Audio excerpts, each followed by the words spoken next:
내 돈 400억이 어디 갔어? 당장 가져와. 모르는 척 하지 마. 네가 가져갔잖아. 그럴 리가 오해가 없어요. 또도 없이 이러시면 안 돼요. 내 돈 400억이 어디 갔어? 당장 찾아내. 은행 VIP룸을 가득 채운 조덕자의 비명 같은 고함이 울려 퍼졌습니다. 70대 노인의 목소리라고는 믿기지 않을 만큼 날카롭고 격렬했습니다. 어머님, 진정하세요. 은행 측에서 조사 중이라고. 그 순간 법원 민원실. 한정연은 차분한 손놀림으로 이혼 서류를 접수했습니다. 창구 직원이 서류를 확인하는 동안 정연의 시선은 가방 속 낡은 일기장으로 향했습니다. 12년 전 아버지가 마지막으로 쓴 그 일기. 정연아, 잃어버린 돈은 다시 벌면 되지만 잃어버린 이름은 목숨을 걸고 찾아야 한다. 아버지는 그렇게 쓰고 나흘 뒤 스스로 목숨을 끊었습니다. 횡령범이라는 누명을 쓴 채로 정연은 서류 접수증을 받아들고 은행으로 향했습니다. 시어머니가 있는 바로 그곳으로. VIP룸 문을 열자 조덕자의 핏발선 눈이 그녀를 향했습니다. 네가 했구나. 어머님, 무슨 말씀이신지 모르겠습니다. 정연의 목소리는 12년간 연습해온 것처럼 담담했습니다. 조덕자는 떨리는 손으로 통장을 내밀었습니다. 그녀 명의의 차명 계좌들이 모조리 동결되어 있었습니다. 국세청의 세무조사가 시작된 것입니다. 감히 시어머니를. 이게 배은망덕이지. 배은망덕이라는 단어는 어머님께 돌려드려야 할 것 같습니다. 정연은 가방에서 서류 봉투를 꺼냈습니다. 12년 전 아버지의 회사 장부를 조작해 횡령범으로 만든 증거. 조덕자가 사채를 빌려주고 회사를 통째로 삼킨 계약서. 그리고 실종된 남동생 한준이의 신분 세탁 서류까지. 이게 어디서? 조덕자의 얼굴이 창백하게 질렸습니다. 그 서류들은 자택 서재 금고 안 가장 깊숙한 곳에 숨겨두었던 것들이었습니다. 12년입니다, 어머님. 제가 이 집 며느리로 들어와서 어머님 곁에서 지낸 시간이요. 그동안 참 많은 걸 배웠습니다. 특히 어떻게 하면 남의 것을 빼앗고 어떻게 하면 증거를 남기지 않는지를요. 정연은 이혼 서류 사본을 탁자 위에 내려놓았습니다. 오늘부터 저는 다시 한정연입니다. 그리고 어머님께서 가장 아끼시는 후계자 조영민 본부장님 말입니다. 그분의 진짜 이름이 뭔지 아십니까? 조덕자의 손이 부들부들 떨렸습니다. 정연은 마지막 한마디를 남기고 돌아섰습니다. 제 동생 이름은 한준이입니다. 12년 전 24살에 실종된. VIP룸 문이 닫히고 조덕자는 그 자리에 주저앉았습니다. 12년간 완벽하게 통제해왔던 모든 것이 무너지기 시작했습니다. 한정연이 조덕자의 며느리가 된 건 우연이 아니었습니다. 아버지가 돌아가시고 일주일 뒤 정연은 장례식장에서 조덕자의 아들 강진석을 만났습니다. 그는 조문객을 가장해 왔고 정연은 그것이 어머니의 짓이었음을 직감했습니다. 고인께서 우리 어머니와 사업상 인연이 있으셨다던데. 힘든 시기에 제가 옆에 있어 드릴게요. 진석의 다가옴은 치밀했습니다. 슬픔에 빠진 27살 여성에게 그는 안정감을 주는 중년 남성으로 다가왔습니다. 하지만 정연은 이미 모든 것을 알고 있었습니다. 아버지가 남긴 메모에는 분명히 적혀 있었습니다. 조덕자, 금순토건 대표, 내 회사를 노리고 있다. 조심해라. 정연은 사랑하는 척했습니다. 의지하는 척했습니다. 그리고 석 달 만에 결혼했습니다. 조덕자는 만족스러운 미소를 지었습니다. 아버지의 재산을 물려받은 딸을 며느리로 들였으니 이제 그 재산도 자신의 손아귀에 들어올 것이라 확신했습니다. 시댁 생활은 예상했던 것보다 더 가혹했습니다. 정연은 세무 공무원 출신답게 조덕자의 비자금 관리를 맡았습니다. 차명 계좌 개설, 부동산 명의 세탁, 탈세 구조 설계까지 조덕자는 며느리의 능력을 높이 사며 점점 더 깊은 비밀을 맡겼습니다. 역시 공무원 출신이라 그런지 일 처리가 깔끔해. 앞으로 우리 집안 살림은 내가 다 맡아. 정연은 고개를 숙이며 대답했습니다. 예, 어머님. 그렇게 12년이 흘렀습니다. 정연은 한 줄 한 줄 조덕자의 범죄를 기록했습니다. 사채 이자로 재산을 빼앗은 사람들의 명단, 건축 비리로 챙긴 리베이트 내역, 정치인들에게 뿌린 뇌물 액수까지 모든 것이 그녀의 비밀 노트에 담겼습니다. 그러던 어느 날 정연은 시어머니의 서재에서 금고를 발견했습니다. 조덕자가 가장 아끼는 와인을 마시고 잠든 날 밤 정연은 12년간 익힌 솜씨로 금고를 열었습니다.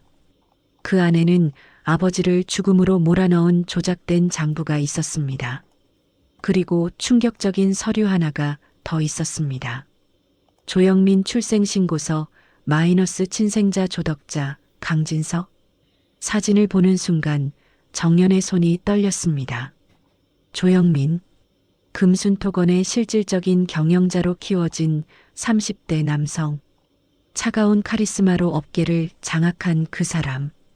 그는 12년 전 실종된 정연의 남동생 한준이었습니다. 정연은 입술을 깨물었습니다. 울음이 터져 나올 것 같았지만 참아야 했습니다. 아직 게임은 시작도 하지 않았으니까요. 국세청의 세무조사 통보가 떨어진 다음 날 금순토건은 발칵 뒤집혔습니다. 조덕자는 비상경영회의를 소집했고 임원들은 긴장한 표정으로 회의실에 모였습니다. 조영민 본부장, 이 상황 어떻게 할 건가?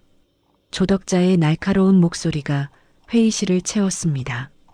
조영민은 침착하게 자료를 넘기며 대답했습니다. 우선 외부 세무법인과 협의하여 합법적인 절차를 밟겠습니다. 다만 그는 잠시 말을 멈췄습니다. 제보자가 내부 인물일 가능성이 큽니다. 차명 계좌 구조를 이렇게 정확히 파악한 사람은 극소수니까요. 조덕자의 눈이 번뜩였습니다. 그녀는 이미 의심하는 사람이 있었습니다. 한정연. 12년간 자신의 모든 비밀을 다뤄온 며느리. 당장 집으로 와. 할 얘기가 있어. 조덕자가 전화를 끊는 순간 영민은 이상한 기분을 느꼈습니다. 한정연이라는 이름을 들을 때마다 가슴 한구석이 저릿하게 아팠습니다. 설명할 수 없는 감정이었습니다. 그날 저녁 정연은 시댁으로 갔습니다. 이미 이혼 서류를 낸 상태였지만 조덕자는 그 사실을 아직 몰랐습니다. 거실에는 조덕자와 진석 그리고 영민이 앉아 있었습니다. 한정연, 내가 했지? 조덕자가 차갑게 물었습니다. 정연은 태연하게 가방을 내려놓으며 답했습니다. 제가 뭘 했다는 건지 모르겠습니다만 국세청에 제보한 거 말이야. 12년간 우리 집 밥 먹고 자란 주제에. 정연은 웃음을 터뜨렸습니다. 12년 만에 처음 시어머니 앞에서 웃었습니다. 밥을 먹었다고요? 저는 12년간 이 집의 노예였습니다. 어머님의 비리를 정리하고 탈세를 돕고 차명 계좌를 만들어 드렸죠. 그게 밥값입니까? 이 배은망덕한. 조덕자가 손을 들어 올리려는 순간 영민이 그녀의 팔을 잡았습니다. 어머니, 진정하세요. 그의 목소리는 차가웠지만 손은 떨리고 있었습니다. 정연을 보는 순간 오래된 기억의 파편들이 떠올랐습니다. 누군가가 자신의 손을 잡고 주니야 괜찮아라고 속삭이던 목소리. 정연은 영민을 똑바로 바라봤습니다. 영민 본부장님께는 따로 드릴 말씀이 있습니다. 혹시 시간 내주실 수 있으신가요? 무슨 말을 하려고? 본부장님의 진짜 이름에 관한 이야기입니다. 영민의 표정이 굳었습니다. 조덕자는 황급히 끼어들었습니다. 영민아, 저 여자 말 듣지 마. 너를 이간질하려는 거야. 하지만 영민은 이미 정연의 말에 흔들리고 있었습니다. 그는 천천히 입을 열었습니다. 내일 오전 10시 사무실로 오시죠. 다음 날 오전 정연은 금순토건 본사 본부장실 문을 두드렸습니다. 영민은 창가에 서서 멀리 보이는 한강을 바라보고 있었습니다. 들어오세요. 정연이 들어서자 영민은 여전히 차가운 표정으로 그녀를 맞았습니다. 제 진짜 이름이라니 무슨 말씀이신지 설명해 주시죠. 정연은 가방에서 낡은 손목 시계를 꺼냈습니다. 은빛이 바랜 30년도 더 된 시계였습니다. 이거 기억나세요? 영민은 시계를 받아들었습니다. 순간 머릿속에 번개가 쳤습니다. 이 시계, 누군가가 자신의 작은 손목에 채워주며 웃던 기억. 준이가 크면 이 시계 물려줄게. 왼쪽 갈비뼈 아래 작은 화상 흉터 있으시죠? 영민의 얼굴이 하얗게 질렸습니다. 그 흉터는 어머니 조덕자조차 모르는 것이었습니다. 평소에는 옷에 가려져서 아무도 보지 못했으니까요. 어떻게 7살 때 여름날 라면 끓이다가 뜨거운 물이 튀어서 생긴 거예요. 제가 옆에서 놀라서 울었고 아버지가 달려와서 찬물에 식혀주셨죠. 정연의 목소리가 떨렸습니다. 준이야, 오빠가 너무 보고 싶었어. 영민은 시계를 떨어뜨릴 뻔했습니다. 준이, 그 이름을 듣는 순간 조덕자가 심어놓은 기억의 벽이 무너지기 시작했습니다. 그는 비틀거리며 의자에 앉았습니다. 제 이름은 조영민입니다. 조덕자와 강진석의 아들이고, 아니에요. 당신은 한준이에요. 한정호의 아들이자 제 남동생이에요. 정연은 서류 봉투를 꺼냈습니다. 출생증명서, 가족관계증명서, 그리고 12년 전 경찰이 작성한 실종신고서. 24살 때 실종됐죠? 그때 무슨 일이 있었는지 기억나세요? 영민은 머리를 감싸쥐었습니다. 기억이 흐릿했습니다. 그는 자신이 24살 때부터 조덕자와 함께 살았다고만 알고 있었습니다. 그 이전 기억은 사고로 잃었다고 들었습니다. 어머니가, 아니, 조덕자 씨가 저를 납치했어요. 아버지 재산을 가로챈 것도 모자라서 아버지의 아들까지 빼앗아서 자기 후계자로 키운 거예요. 정연은 휴대폰을 꺼내 사진 한 장을 보여줬습니다. 어린 남매가 아버지와 함께 웃고 있는 사진. 영민은 그 사진 속 소년의 얼굴을 뚫어지게 바라봤습니다. 이게 우리 아버지가 돌아가시기 1년 전 사진이에요. 그때 준이는 23살이었고 대학교 졸업을 앞두고 있었어요. 영민의 눈에서 눈물이 흘러내렸습니다. 기억은 돌아오지 않았지만 이상하게 가슴이 미어졌습니다. 정연은 그의 손을 잡았습니다. 이제 집으로 돌아와요, 준이야. 영민, 아니 준이는 사흘 동안 조덕자의 집에 들어가지 않았습니다. 호텔에 머물며 정연이 건넨 모든 자료를 검토했습니다. DNA 검사를 의뢰했고 결과는 명확했습니다. 한정영과 자신은 남매가 맞았습니다. 준이는 거울을 보며 자문했습니다. 지난 12년간 자신이 살아온 삶이 모두 거짓이었다는 것을, 조영민이라는 이름, 조덕자의 아들이라는 정체성, 금순토건의 후계자라는 지위, 모든 것이 한 여자의 탐욕으로 만들어진 허상이었습니다. 조덕자는 준이를 찾아 헤맸습니다. 그녀는 불안했습니다. 12년간 공들여 만든 완벽한 작품이 무너질까봐. 영민아, 제발 엄마 말 좀 들어봐. 사흘째 되는 날 준이는 마침내 조덕자를 만났습니다. 금순토건 회장실에서 그는 서류 가방을 탁자 위에 내려놓으며 차갑게 말했습니다. 친생자 관계 부존재 확인 소송을 제기하겠습니다. 조덕자의 얼굴이 일그러졌습니다. 내가 지금 무슨 소리를. 저는 한준이입니다. 당신의 아들이 아니에요. 미친 거 아니야. 그 여자가 너를 이간질한 거잖아. 조덕자는 준이에게 달려들려 했지만 그는 한 발짝 물러섰습니다. 어머니라고 부르지 마세요. 당신은 제 인생을 훔친 범죄자일 뿐입니다. 그날 저녁 정연과 준이는 박기태 형사를 만났습니다. 그는 정연 아버지의 오랜 친구이자 12년 전 준이의 실종 사건을 담당했던 형사였습니다. 준이야, 정말 내가 맞구나. 박 형사는 눈시울을 붉히며 준이의 어깨를 두드렸습니다. 형사님, 12년 전 제 실종 사건 다시 조사해 주실 수 있나요? 물론이지. 당시에도 석연치 않은 부분이 많았어. 조덕자 주변을 조사하려고 하면 위에서 압력이 들어왔거든. 박 형사는 오래된 파일을 꺼냈습니다. 준이가 실종되기 이틀 전 조덕자 회사 소속 차량이 준이네 대학교 근처에서 목격됐어. 당시에는 증거 불충분으로 넘어갔지만 정연은 파일을 넘기며 물었습니다. 납치 혐의로 입건할 수 있을까요? 지금이라도 준이가 진술하고 당시 조력자들을 찾아내면 가능해. 12년이 지났어도 약취유인죄는 공소시효가 남아있으니까. 준이는 고개를 끄덕였습니다. 정연은 또 다른 서류를 꺼냈습니다. 그리고 이건 아버지를 횡령범으로 만든 조작 장부 원본입니다.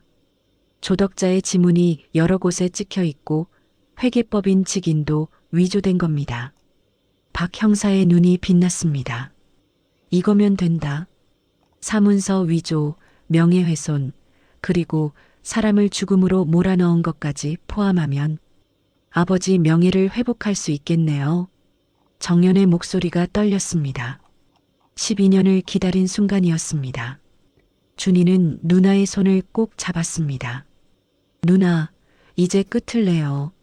남매는 서로를 바라보며 미소 지었습니다. 긴 악몽이 끝나가고 있었습니다. 법원 앞은 취재진으로 북적였습니다. 금순토건 조덕자 회장과 그녀의 아들이라 알려진 조영민 본부장 간의 친생자 관계 부존재 확인 소송. 여기에 한정연이 제기한 재산 반환 청구 소송까지 병합되면서 사건은 세간의 이목을 집중시켰습니다. 한정연 씨 시어머니를 상대로 소송을 제기한 이유가 뭡니까? 조영민 본부장님, 정말 납치된 겁니까? 기자들의 질문 세례가 쏟아졌지만 정연과 준이는 묵묵히 법정으로 들어갔습니다. 방청석은 만석이었습니다. 조덕자는 피고석에 앉아 두 사람을 노려봤습니다. 재판장님, 이 모든 게 며느리의 배신입니다. 12년간 우리 집에서 먹고 살면서 피고는 질문이 있을 때만 답변하십시오. 재판장의 차가운 목소리가 법정을 채웠습니다.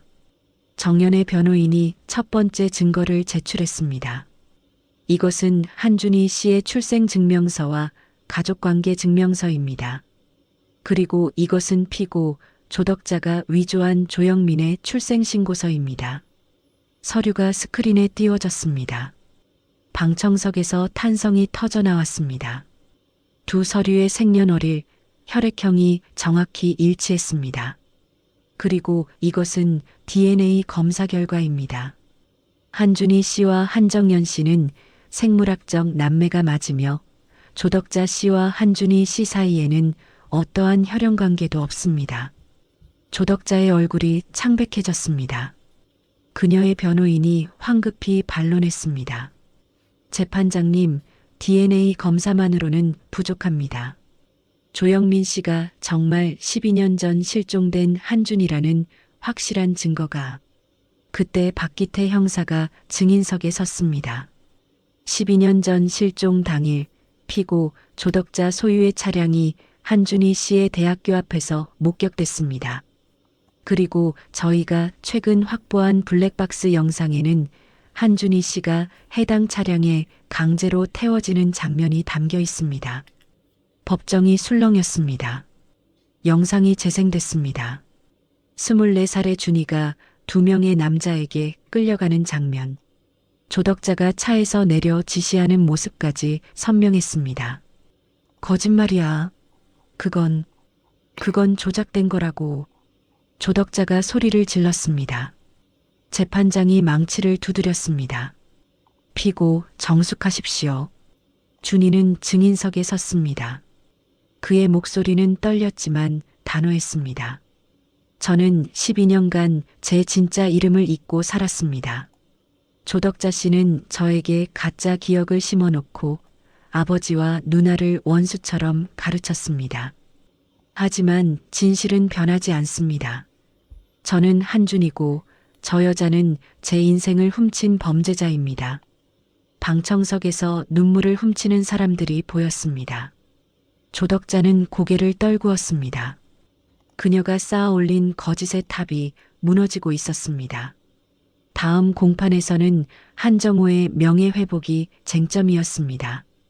정연은 12년간 모아온 증거들을 하나하나 제출했습니다.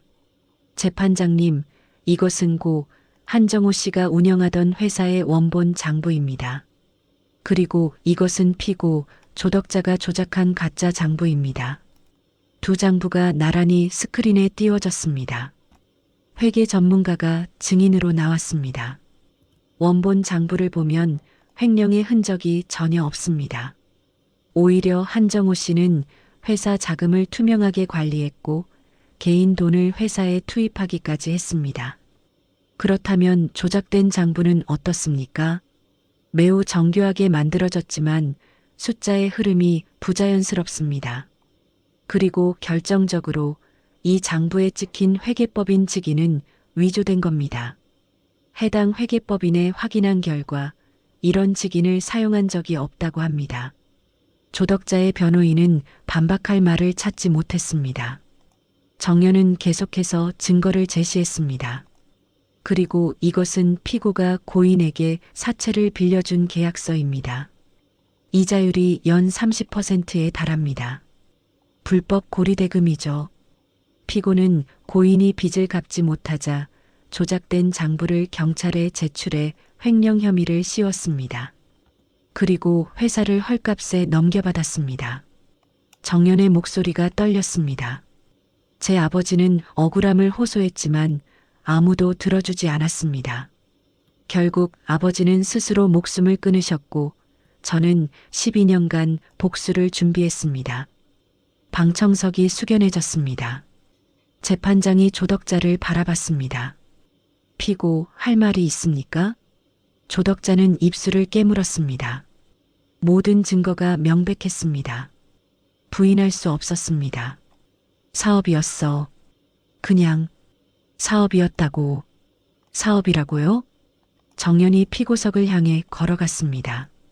사람을 죽음으로 몰아넣고 그 자식을 납치해서 12년간 속이고 딸을 며느리로 들여 노예처럼 부린 게 사업이었습니까? 조덕자는 대답하지 못했습니다. 정연은 마지막 서류를 제출했습니다. 이것은 제가 12년간 기록한 피고의 범죄 일지입니다. 사채 피해자 명단, 탈세 내역, 건축 비리, 정치인 뇌물 리스트까지 모두 피고의 육성과 서명이 담긴 증거들입니다. 재판장은 서류를 넘기며 눈살을 찌푸렸습니다. 이 정도면 여러 건의 추가 기소가 가능하겠습니다. 조덕자는 그 자리에 주저앉았습니다. 그녀가 평생 쌓아올린 제국이 무너지는 순간이었습니다. 강진석은 법정 복도에서 초라한 모습으로 서 있었습니다. 그는 이혼 소송의 피고였지만 동시에 어머니의 공범이기도 했습니다. 진석 씨, 법정 안으로 들어오시죠. 정연의 변호인이 그를 불렀습니다. 진석은 비틀거리며 걸어 들어갔습니다. 12년 전 자신감 넘치던 모습은 온데간데 없었습니다. 피고 강진석 씨, 당신은 어머니 조덕자의 범죄를 알고 있었습니까? 저는 몰랐습니다. 거짓말입니다. 정연이 일어섰습니다. 피고는 제가 시댁에서 어머니의 비자금을 관리하는 것을 알고 있었고 여러 차례 함께 차명 계좌 개설에 동행했습니다. 이것이 그 증거입니다. 은행 방문 기록과 CCTV 영상이 제출됐습니다. 진석과 정연이 함께 은행에 가는 장면이 여러 번 포착돼 있었습니다. 그건 어머니가 시킨 일이었어요. 시킨 일이라고요? 불법인 줄 알면서도 했다는 뜻입니까? 진석은 대답하지 못했습니다. 정연은 계속 말을 이었습니다. 피고는 12년 전 어머니가 제 아버지를 죽음으로 몰아넣은 것도 알고 있었습니다. 그리고 제 남동생을 납치한 것도 알고 있었습니다. 하지만 아무것도 하지 않았죠. 몰랐어요. 정말 몰랐다니까요. 진석이 소리쳤습니다. 하지만 그의 눈빛은 흔들렸습니다. 12년 전 결혼식 날 피고는 제게 이렇게 말했습니다. 우리 어머니는 원하는 건 꼭 손에 넣는 분이야. 너도 이제 우리 집 사람이니까 어머니께 잘해. 그때부터 알고 있었던 거죠. 제가 어떤 목적으로 이 집에 들어오게 됐는지. 진석은 고개를 떨구었습니다. 정연은 마지막 일격을 가했습니다. 피고는 악인은 아니었습니다. 그저 비겁했을 뿐이죠. 어머니의 범죄를 막을 용기도 아내를 보호할 의지도 없었던 무능한 방관자였습니다. 법정이 조용해졌습니다. 진석은 눈물을 흘렸습니다. 미안해. 정말 미안해. 저는 피고의 사과를 받을 생각이 없습니다. 다만 이혼과 함께 피고가 결혼 생활 중 제 아버지 재산에서 얻은 모든 이득을 반환할 것을 요구합니다. 재판장이 판결을 내렸습니다. 이혼을 인정하며 피고는 원고에게 위자료 3억 원과 함께 결혼 생활 중 취득한 재산의 70%를 반환하라. 진석은 그대로 무너졌습니다. 그는 어머니의 그늘에 숨어 편하게 살려 했지만 결국 모든 것을 잃었습니다. 최종 선고 공판날 법정은 그 어느 때보다 긴장감이 흘렀습니다. 조덕자는 피고석에 앉아 허공을 바라봤습니다. 73년의 인생이 무너지는 순간이었습니다. 피고 조덕자에 대한 판결을 선고하겠습니다. 재판장의 목소리가 법정을 채웠습니다. 피고는 고 한정호 씨에게 불법 고리대금을 빌려준 후 장부를 조작하여 횡령범으로 몰아 사망에 이르게 했습니다. 이는 명예훼손과 사문서 위조에 해당하며 피해자를 자살로 내몬 책임이 있습니다. 또한 피고는 피해자의 아들 한준희 씨를 납치하여 12년간 감금 및 세뇌했습니다. 이는 약취유인 및 인신구속에 해당합니다. 나아가 피고는 수십 년간 사채업을 운영하며 수십 명을 파산시켰고 대규모 탈세와 건축비리, 정치인 뇌물 공여 등을 저질렀습니다. 방청석에서 한숨소리가 새어나왔습니다. 조덕자의 범죄는 생각보다 훨씬 광범위했습니다. 피고의 범죄는 계획적이고 지능적이며 반성의 기미가 전혀 보이지 않습니다.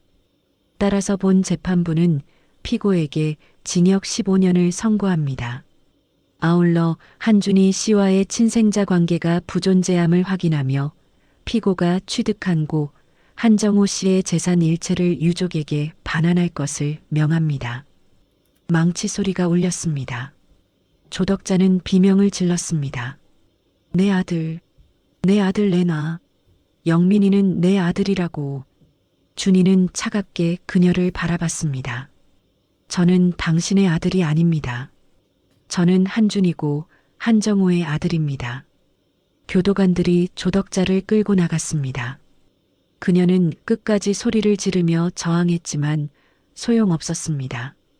73년간 쌓아 올린 제국은 하루아침에 무너졌습니다. 법정을 나서는 정연과 준이를 기자들이 에워쌌습니다. 한정연 씨, 지금 기분이 어떠십니까? 정연은 잠시 생각하다가 대답했습니다. 아버지께 이제야 얼굴을 들 수 있을 것 같습니다.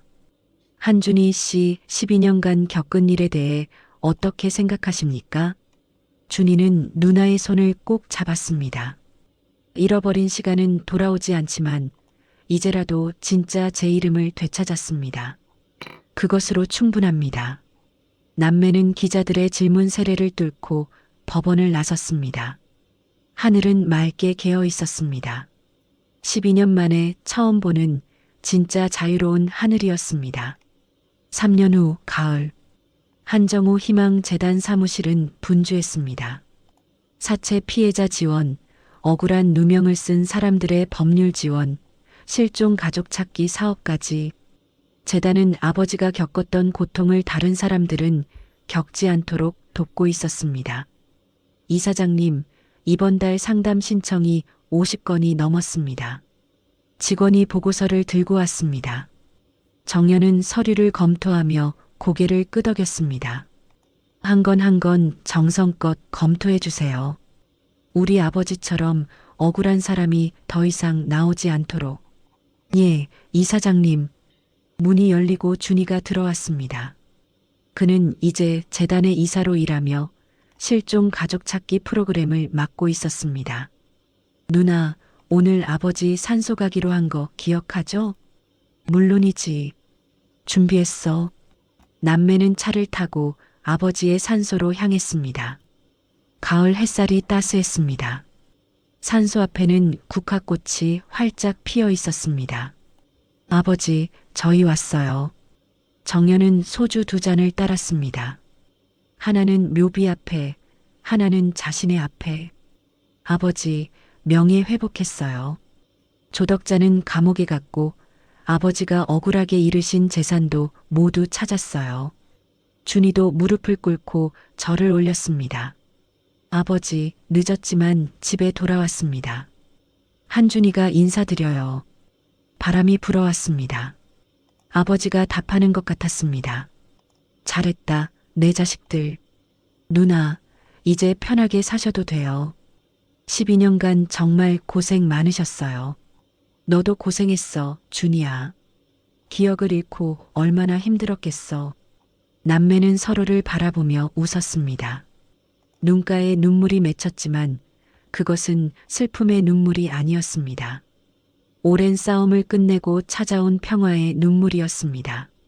아버지, 우리 이제 행복하게 살게요. 아버지 이름으로 좋은 일 많이 하면서요. 정연은 소주잔을 비웠습니다. 준이도 자신의 잔을 들어 형제의 잔을 부딪혔습니다. 아버지께서 말씀하셨죠. 잃어버린 돈은 다시 벌면 되지만 잃어버린 이름은 목숨을 걸고 찾아야 한다고. 우리 지켰어요, 아버지. 한정호라는 이름, 한정연이라는 이름, 한준이라는 이름. 산 아래로 석양이 지고 있었습니다. 49의 누나와 36의 동생. 두 사람은 천천히 산을 내려왔습니다. 새로운 인생이 그들을 기다리고 있었습니다. 강진석은 어머니의 몰락 후 작은 회사의 말단 직원으로 일하며 쓸쓸히 살고 있었습니다. 그는 종종 정연을 떠올리며 후회했지만 돌이킬 수 없었습니다.